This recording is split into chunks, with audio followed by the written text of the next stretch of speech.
Materi, virus, dan kingdom Monera. Dalam suatu soal ditanyakan, fase lisogenik dalam tubuh bakteri disebabkan.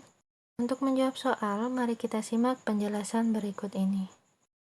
Perkembangbiakan atau reproduksi pada virus sering disebut dengan replikasi. Replikasi virus hanya dapat berlangsung di dalam sel inang.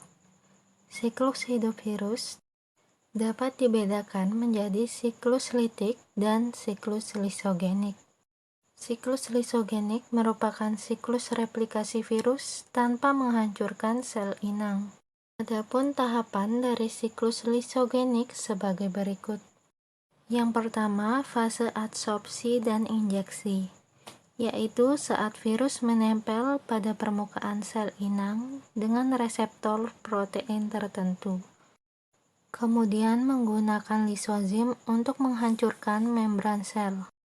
Virus menembus sel inang dengan menyuntikkan materi genetik yang terkandung dalam asam nukleatnya ke dalam sel. Selanjutnya fase penggabungan. Penyisipan gen virus yaitu saat asam nukleat dari virus yang telah menembus sitoplasma sel inang kemudian dimasukkan ke dalam asam nukleat sel inang. Kemudian pada tahap penyisipan akan membentuk provirus yang disebut profag pada bakteriofag. Sebelum pembelahan sel terjadi, kromosom dan provirus akan bereplikasi.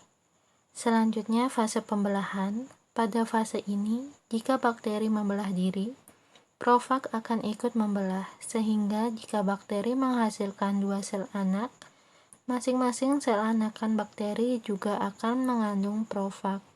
Dengan demikian, jumlah profag mengikuti jumlah sel bakteri. Proses ini akan berlangsung terus pada kondisi tertentu profag dapat aktif.